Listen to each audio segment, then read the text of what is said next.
کہ یہ عید کی رات ہے، تو یاد رکھیں اسلام کے اندر صرف 2 عیدیں مشروع ہیں، عید الفطر اور عید الاضحیٰ، اس کے علاوہ تیسری عید نہیں ہے۔ ہاں اس کی جتنی فضیلت ثابت ہے اتنی فضیلت کے اوپر عمل کرنا چاہیے کہ اس رات کو قیام کے اندر گزارو۔ حضرت علی رضی اللہ تعالیٰ سے مروی ہے، آپ نے فرمایا کہ جب نصف شعبان کی رات ہو تو رات قیام کے اندر گزارو اور دوسرے دن تم روزہ رکھو، یعنی 15 شعبان المعظم کی رات کو عبادت کرنی چاہیے، اور 15 شعبان المعظم کا جو دن ہوتا ہے اگلا، اس دن بندے کو روزہ رکھنا چاہیے۔ یہ مسنون اعمال ہے، مستحب اعمال ہے، مسنون بھی نہیں۔ علماء کرام نے لکھا ہے کہ 15 شعبان کے روزے کو ہم مسنون بھی نہیں کہہ سکتے، بلکہ اس کو مستحب اعمال میں کہہ سکتے ہیں۔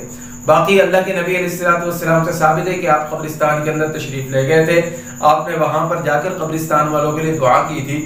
تو کبھی کبھی انسان کو قبرستان کے اندر بھی جانا چاہیے اس رات کے اندر، اس کو لازم سمجھنا کہ اس رات قبرستان کے اندر لازم جانا ہے، قبرستان کے اندر لازم چراغاں کرنا ہے، اور خاص طور پر خواتین چلی جاتی ہیں، خواتین کا جانا بالکل ممنوع ہے، نہ وہ معراج کی رات جا سکتی ہے، نہ شب رات کی رات جا سکتی ہیں، نہ محرم الحرام میں جا سکتی ہیں۔ اللہ کے نبی نے فرمایا کہ وہ عورتیں اللہ کی رحمت سے دور ہیں جو قبرستان کے اندر جاتی ہیں، ان کو ملعونہ کہا گیا ہے، اس لیے قبرستان کے اندر بالکل نہیں جانا چاہیے۔ باقی جو عبادات ہیں وہ گھر کے اندر ہو سکتی ہیں، چاہے اجتماعی طور پر کریں۔ اجتماعی طور پر جب کی جاتی ہیں تو اس کے اندر بہت ساری خرافات آ جاتی ہیں کہ 10 بندے مل کر بیٹھتے ہیں، وہاں پر گپ شپ کی جاتی ہے، اور مسجد کا جو ہوتا ہے تقدس پامال ہوتا ہے، مسجد کے اندر دنیاوی باتیں کی جاتی ہیں، تو طرح طرح کی وہاں پر گفتگو کی جاتی ہے۔ اس سے بہتر علماء اکرام نے لکھا ہے کہ انفرادی طور پر عبادت کی جائے۔ آپ اپنے گھر کے اندر عبادت کر سکتے ہیں، آپ اپنے بچوں کو جگا سکتے ہیں، اپنی اہلیہ ہو، آپ کے بچے ہو، آپ اپنے گھر میں عبادت کر سکتے ہیں۔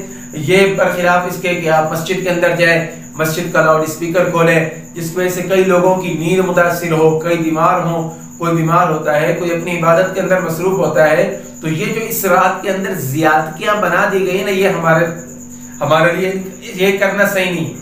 جو مناسب کام ہے وہ کیا جائے۔ وہ کیا ہے کہ شب برات کا قیام ہے، شب برات کا پوری رات نہ جاگے، صلاۃ و تسبیح پڑھ سکتے صلاۃ و تسبیح پڑھے، نوافل پڑھ سکتے نوافل پڑھے، ذکر اذکار کر سکتے ذکر اذکار کرے، تلاوت کر سکتے تلاوت کرے جتنی دیر ہو سکتا ہے، اور پھر صبح نماز جو ہے فجر کی وہ جماعت کے ساتھ پڑھیں۔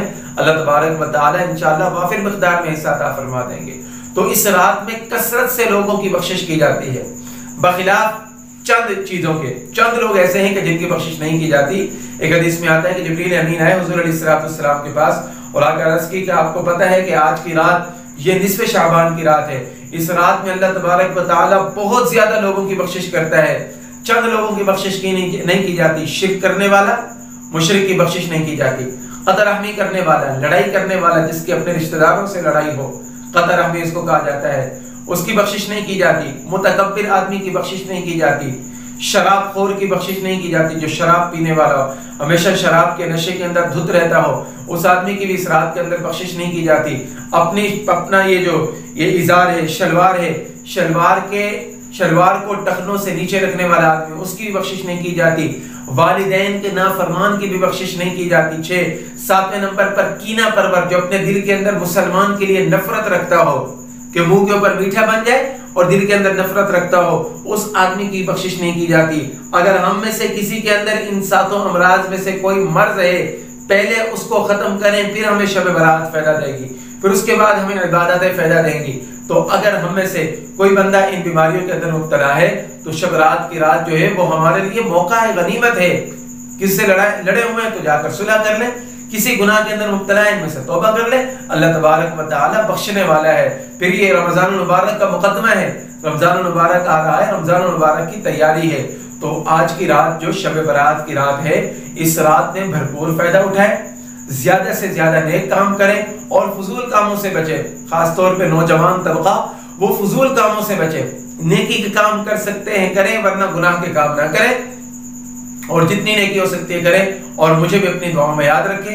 اللہ رب العزت سے دعا ہے اللہ تبارک و تعالی ہمیں ان راتوں کی، ان اوقات کی قدردانی کرنے کی توفیق عطا فرمائے۔ آمین۔ وآخر دعوانا ان الحمد للہ رب العالمین۔